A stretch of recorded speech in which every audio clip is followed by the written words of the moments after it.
Señor pase a vosotros y a las personas que nos están visitando en esta ocasión por primera vez en esta localidad. Quizás le parezca raro esta salutación, pero es que la iglesia pronuncia este saludo desde que Jesús también se lo empezó a dejar a sus discípulos, y cada vez que se presentaba ante ellos les decía paz a vosotros.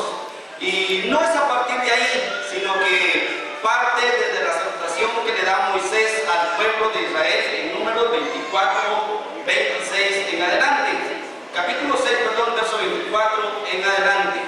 Y por eso la iglesia da esta salutación, y cada vez que nos encontramos nos decimos paz.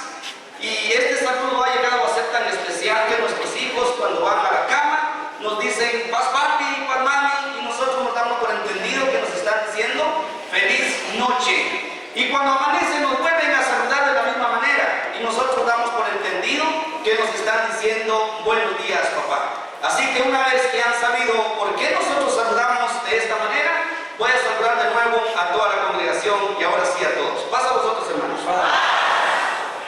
Después de haber cantado estas preciosas melodías, que para nosotros es el vehículo que conduce este servicio hacia el trono de gracia, vamos a estudiar por un momento la palabra del Señor, y quiero invitarlos, así como están de pie, a que cierren sus ojos y vamos a orar y a pedirle al Señor para que Él unja su palabra en el corazón de cada uno de ustedes. Oremos, hermanos. Querido y eterno Padre Celestial, te damos gracias en esta hora por esta gran oportunidad que tú nos das de estar bajo este techo, un símbolo de nuestra unidad como buenos cristianos. Venimos con la idea única de alabarte y glorificarte, y los que están acá por primera vez vienen con la idea de encontrarse contigo. Te rogamos, eterno Señor, que seas tú con nosotros en esta hermosa hora, que tu palabra llegue a la profundidad de nuestro corazón y que haga eco en él. Te rogamos, eterno Señor, que tu palabra, aquella que ha puesto los fundamentos para la civilización humana y sigue dando directrices correctas a aquellos que la estudian, la practican y la comparten, transforme hoy a estos corazones que estamos presentes en este lugar. En el nombre de Jesús. Amén. Amén. Siéntense, hermanos. Quiero iniciar este pequeño sermón evangelístico, hermanos, con una historia. Cuando el mundo era direccionado, hermanos, por sus reyes, había un país, había una nación que gobernaba de una manera que a mí me impactó tanto cuando leí la historia de un rey. Y dice la historia que cuando al rey de esa nación le nacía un hijo, buscaban en ese mismo momento a un niño plebeyo, a un niño hijo de campo, campesino, a un niño pobre, y hasta que lo encontraran y se lo llevaban a la corte del rey. Y entonces el rey besaba al príncipe que había recién nacido y besaba también al niño plebeyo. Una vez que se le acercaba al niño príncipe, sabiendo que era su hijo, lo abrazaba, jugaba con él, le daba besos en la frente. Hacía lo mismo con el niño plebeyo, con el niño pobre, con el niño campesino. Lo abrazaba, lo besaba en su frente. Y cuando le compraba algo al hijo príncipe, se lo compraba también al niño plebeyo. Compartía tanto con ambos y no había ni siquiera una mínima marcada diferencia de amor para ellos. Amaba de igual manera a ambos. Todo lo que le compraba al príncipe se lo compraba al niño plebeyo también. Cuando iban de paseo, de un brazo tomaba a su hijo príncipe y del otro tomaba al niño plebeyo. Los dos estaban sabidos que eran amados por un padre que daba la vida por ellos. Los dos estaban sabidos que el mismo amor compartían el mismo techo, compartían el amor de un mismo padre, de una misma madre. Tenían el cariño total de ese padre rey. Pero cuando llega la edad del raciocinio, el niño príncipe, y que aproximadamente oscilan entre los 8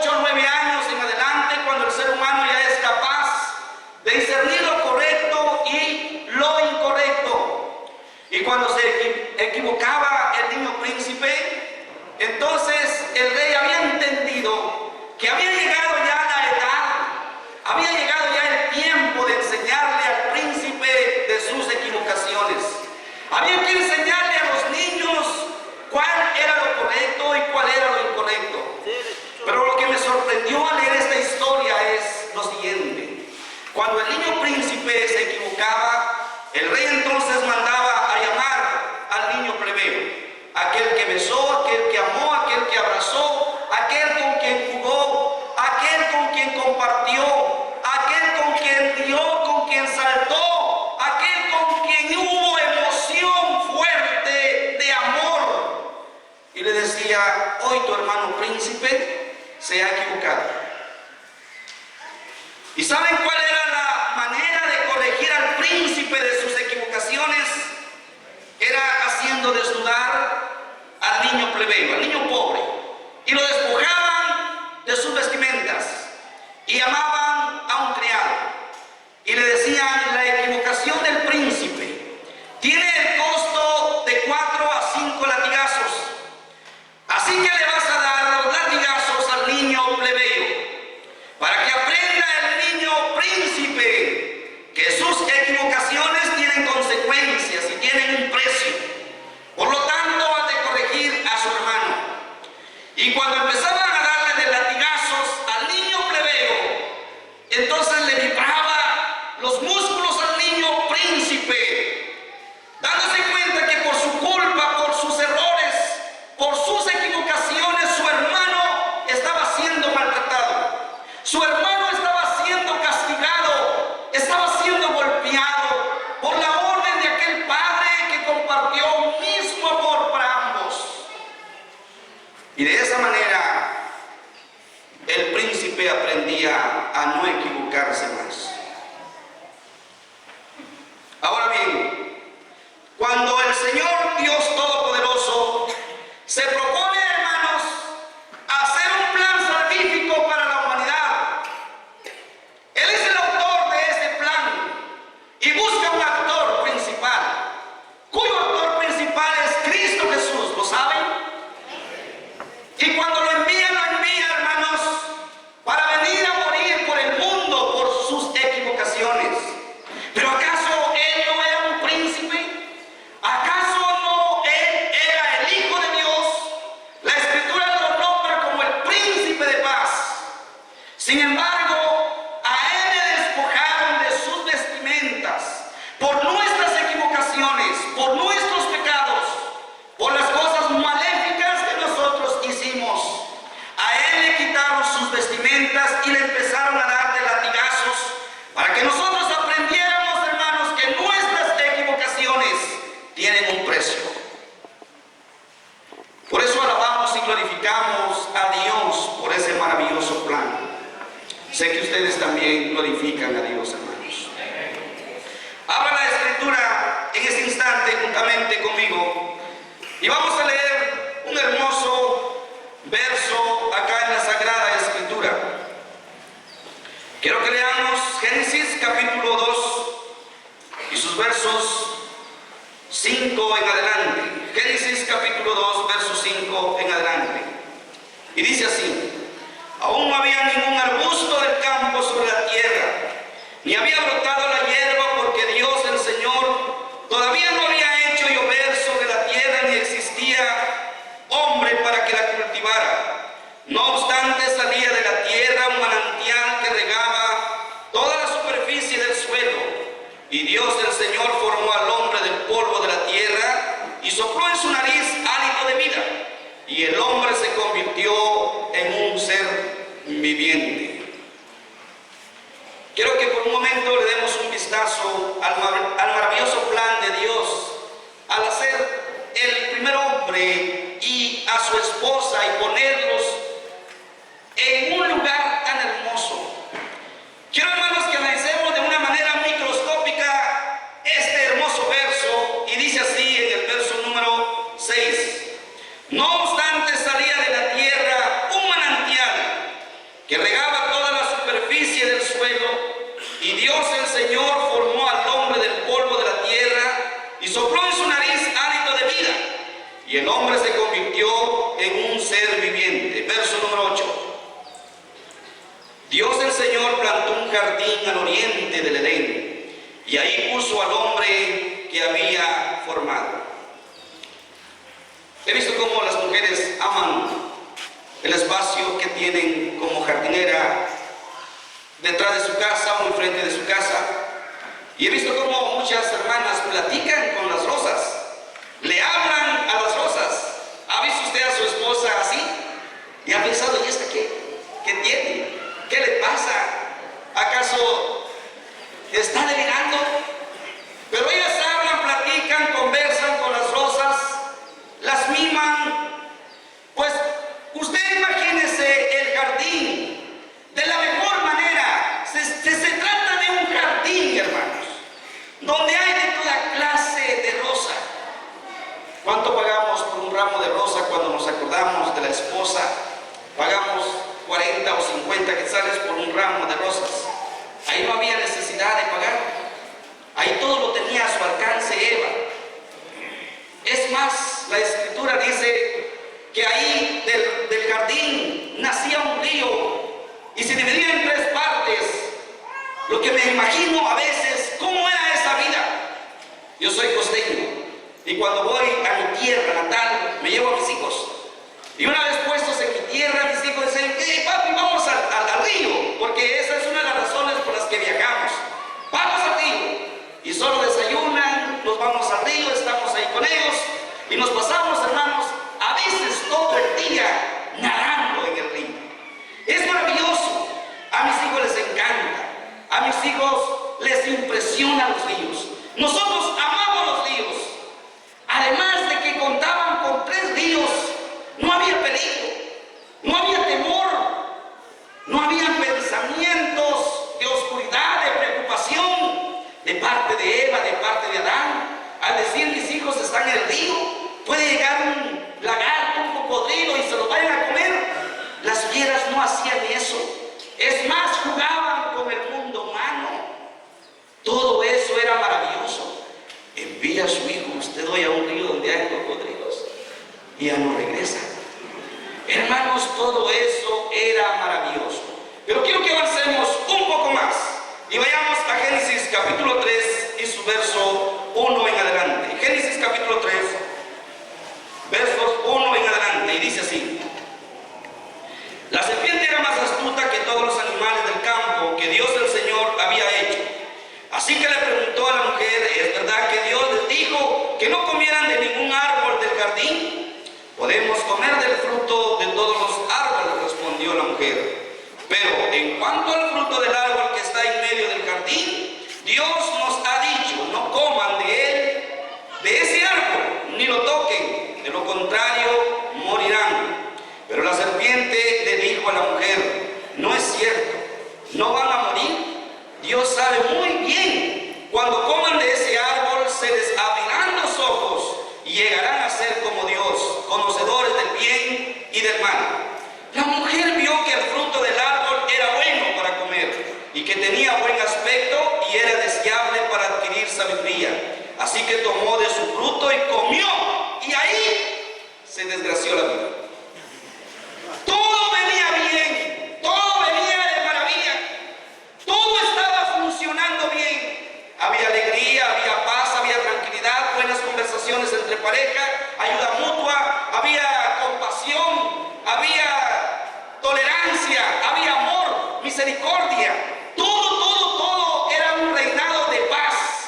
Pero desde ese momento en que la mujer come del fruto prohibido y luego se lo convida a la esposa, la vida se desgració.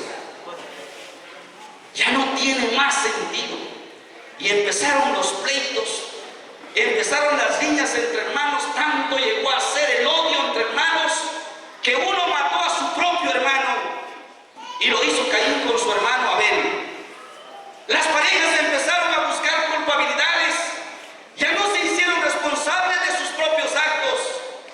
Empezaron a decirse que el uno era culpable y que el otro era culpable, y así nadie se hizo responsable de sus propios actos. Empezaron a buscar a quién echarle la culpa. Adelante la escritura nos va indicando que todas las familias de las Sagradas Escrituras llegaron a tener graves problemas. El pecado ha sido tan fuerte que ha destrozado familias, y aún familias de la iglesia. Ha destruido familias completas y sigue destruyendo a las familias, sigue destruyendo a los matrimonios, sigue perdiendo a la adolescencia, a la juventud en vicios equivocados. Hasta ahí nos ha arrastrado el pecado, hermanos. Ahora bien, el pecado es Si usted lo quiere ver así, si quiere ser realista, el pecado es algo llamativo.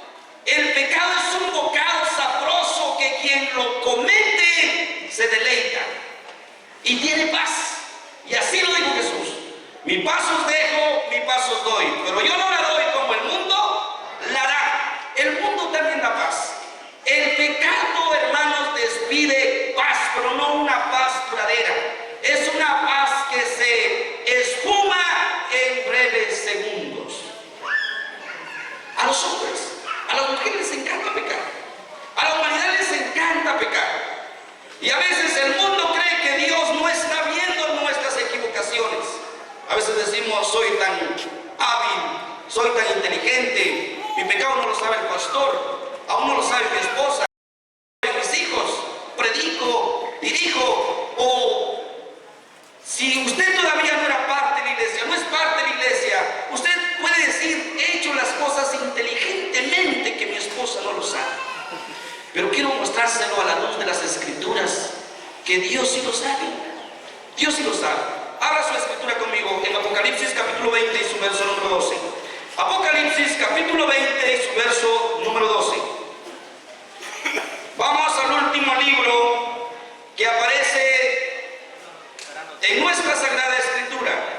Y dice Apocalipsis capítulo 20 y su verso número 12. Dice de la siguiente manera el verso número 12. Lean conmigo, por favor, todos juntos. Vi también a los muertos grandes y pequeños de pie delante del trono. Se abrieron los libros y luego otro que es el libro de la vida. Los muertos fueron juzgados según lo que habían hecho, conforme a lo que estaba escrito en los libros. Este verso número 12 me impacta y sé que a usted también.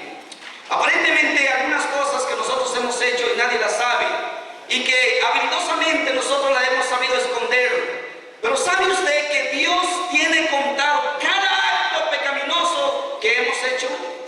Muchas personas dicen: yo he hecho tantas cosas y Dios aún no hace justicia. Yo he hecho tantas cosas y Dios aún no me ha tomado en cuenta de esos actos maléficos. Todo está escrito. Todo está escrito acá. Nada se puede esconder de la presencia del Señor. Así pudimos haber estado en el lugar más escondido, en el lugar más secreto, pero Dios estuvo presente en esos actos pecaminosos. Dios es amor. ¿Cuántos dicen amén? Pero ¿sabía usted que también Dios es fuego consumidor? Dios es amor, y por amor es que Él todavía se ha detenido en no darle un castigo merecido al mundo. Aún Él se detiene, pero es por su amor. Pero ¿sabía usted que también va a haber un día, va a llegar el día en que Él va a despedir su ira? Él va a derramar su ira sobre la humanidad, sobre el mundo que continuó con sus actos pecaminosos. Todo eso se va a acabar. Quiero que me acompañe a leer Éxodo capítulo 34, verso 7. Éxodo capítulo 34 y su verso número 7. El libro de Éxodo capítulo 34 y su verso número 7. Por favor, hermanos, cuando todos lo tengan, por favor digan todos amén, y así todos al mismo tiempo leemos este hermoso verso. ¿Lo tienen? Verso 7. Que mantiene su amor hasta 1000 generaciones después, y que perdona la iniquidad, la rebelión y el pecado, pero que no deja sin castigo al culpable, sino que castiga la maldad de los padres en los hijos y en los nietos hasta la tercera y, ¿qué cosa dice, hermanos? Y hasta la cuarta generación. Apreciable oyente, apreciable visitante de esta ocasión y apreciable hermano, quiero que tome en cuenta usted lo que acabamos de leer recientemente. Dios un día juzgará al mundo y castigará al mundo por su pecado. Y la Escritura nos dice que desde la tercera hasta la cuarta generación de los que aborrecen, Él castigará su ira. Hay un capítulo, y es en el libro de Génesis, en el capítulo 15, verso 1 en adelante. Ahí hay una profecía, y en ese capítulo número 15 hay una conversación entre Abraham y Dios. Y Dios le está ofreciendo a Abraham una descendencia enorme. Abraham se sorprende y hay momentos en que él se irrita con Dios porque sabe que Dios aún no le había dado descendencia. Abraham entonces en cierta ocasión le dice a Dios: ojalá viva delante de ti ese Damaseno, porque no tengo más que él como heredero mío de todas mis posesiones. Sin embargo, sigue la conversación entre Dios y Abraham, y más adelante Dios le vuelve a ofrecer una gran descendencia, un pueblo enorme. Si Abraham pudiese contar las estrellas, así sería su descendencia. Y le dice Dios a Abraham, dice: pero también ten por cierto que tu descendencia morará en tierra ajena. A veces me pongo a pensar, ¿cómo es eso que Dios no le había dado prole, no le había dado descendencia a Abraham? Y cuando se lo confirma, también le dice que su descendencia sería cautiva en tierra ajena. Y así lo fue. Israel estuvo más de 400 años en Egipto. Digo más de 400 años porque la Escritura dice que vivieron 30 años en paz cuando vivía José. Así que vivieron 430 años allá en Egipto. Pero la promesa se la estaba haciendo Dios a Abraham en Génesis capítulo 15. Y no había nacido aún Isaac. Aproximemos ahí unos 50 años. Luego Isaac nace, busca esposa y le nacen sus dos hijos, Esaú y Jacob. Aproximémosle otros 50 años, llevamos 100 años, más 430 en Egipto, llevamos 530. Y luego, hermanos, pasan 40 años en el desierto, llevamos 570 años, otros años de conquista. Y cuando Dios decide terminar con todas las naciones pecaminosas, que allá en Génesis le dijo: todavía no, porque no ha llegado al colmo la maldad del amorreo, del heteo, y empieza a describir todo el sinfín de naciones.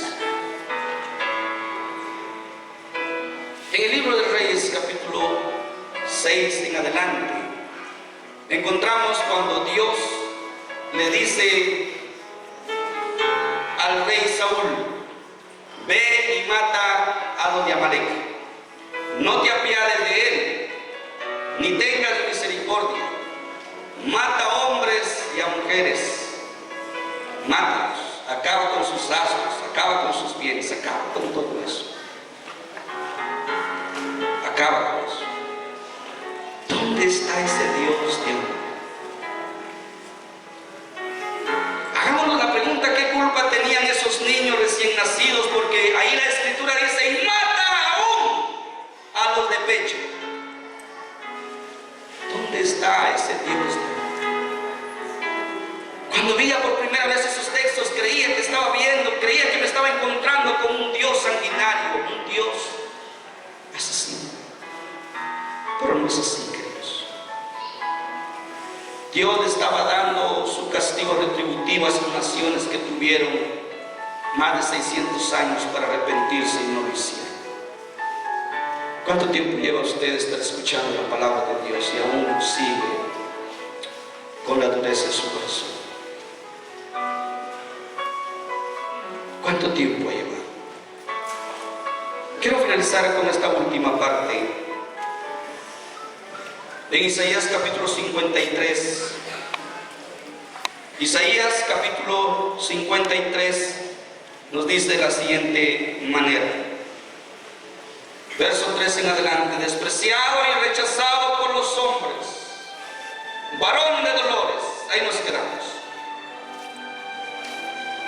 Cuando Dios va a acabar con nosotros, o cuando Dios decide terminar con una familia, termina con todo y sus raíces. Puede decir usted: ya, predicador, cálmate, ya, estamos hechos pedazos delante de Dios. ¿Qué hay que hacer entonces? Exactamente eso es lo que quiero decir. ¿Qué hay que hacer? En Mateo capítulo 11, verso 28 dice: vengan a mí todos los que están cansados y cargados. Esas palabras son de Jesús. Y yo, ¿qué cosa dice, hermanos? Os haré descansar.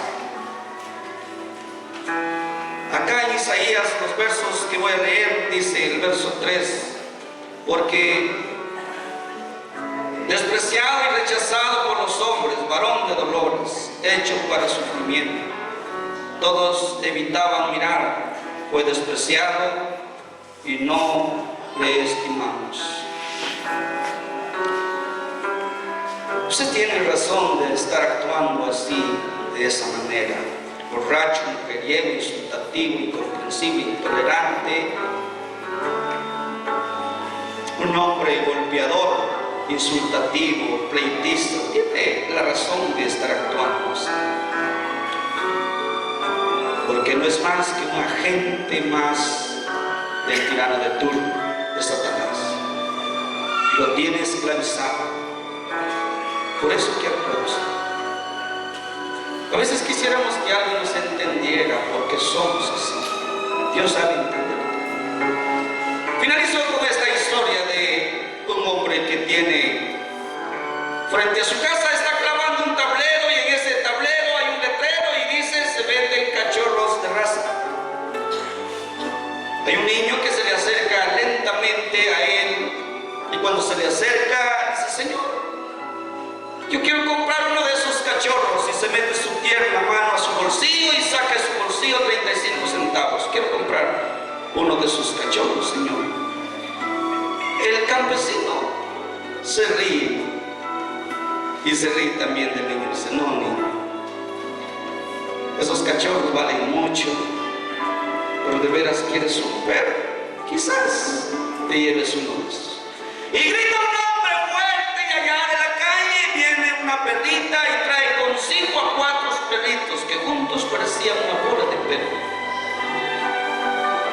Llegaron donde estaba el niño, y el niño empezó a jugar con ellos, empezó a acariciarlos.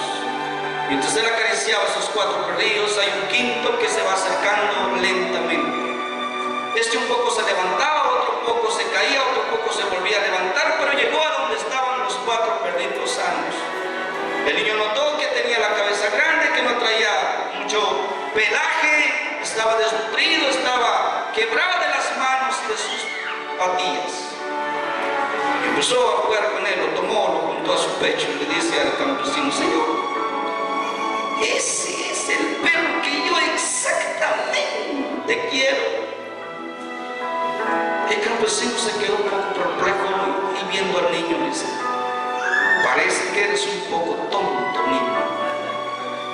Estás viendo 4 perros que juegan, saltan, corren, y eliges a uno que apenas llegó a donde estás tú, sin pelaje, desnutrido, tiene sus manos quebradas, sus patillas quebradas. Tú nunca vas a poder jugar con ese perro, nunca vas a poder ser feliz como lo son otros niños.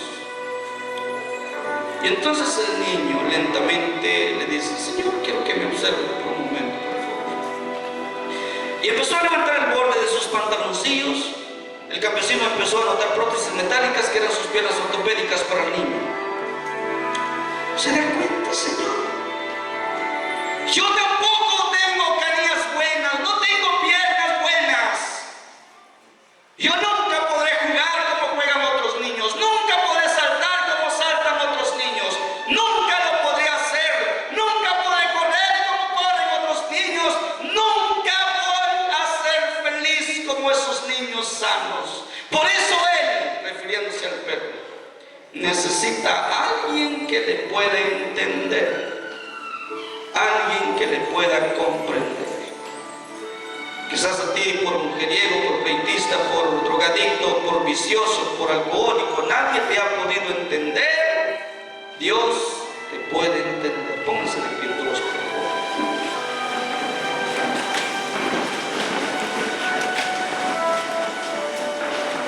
Haber nacido en la iglesia es una bendición, pero muchos, por haber nacido en la iglesia, no hemos tenido una experiencia de encuentro con el Señor. Porque en realidad nuestros padres no heredaron la fe, la iglesia, pero nunca hemos tenido propiamente ese aquellas 11 personas que dijeron todavía no estamos bautizados, y les nace en el corazón venir a los pies del Señor en esta ocasión, pueden. Pero también quiero invitar a muchas de esas personas que tienen años dentro de la iglesia, pero no han tenido ese encuentro con el Señor. También la invitación es para ustedes en esto.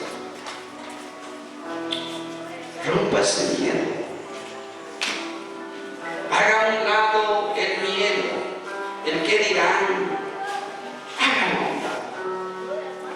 Y venga usted a los pies del Señor en esta ocasión. Si hay alguien que viene acá en camino, si viene para acá, hermano, no. Vamos a hacer una oración especial. Sí, creo que hay un hermano que viene para acá. Y les quiero decir, hermanos, que somos 5 hermanos. Y los 5 hermanos hacía falta uno que viniera a los pies del Señor, y es el que viene acá. Y que el Señor te bendiga, hermano. Este momento es para mí muy emotivo, de mucha alegría. Pues, si mi madre, mi padre estuviera acá, creo que llorarían también. Y así como mi hermano, creo que hay más personas que pues quieren venir acá a los pies del Señor. Vamos a esperar si hay alguien más que quiera venir, si no hacemos esta oración. Voy a invitar a un hermano, por favor, hermano, alguien que ponga manos sobre nuestro hermano. Bien, viene otro hermano acá con nosotros. Adelante, hermano.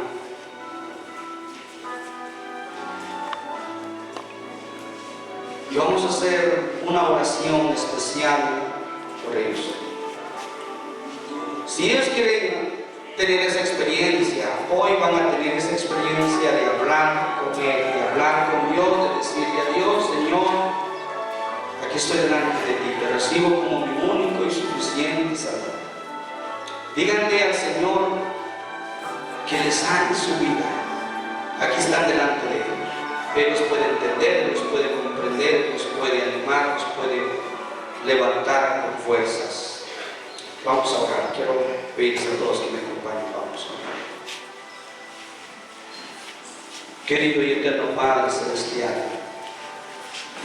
aquí están, Señor, todos de tus hijos en esta hora. Tal como lo dice tu palabra, que con el corazón se cree, pero con la boca se confiesa.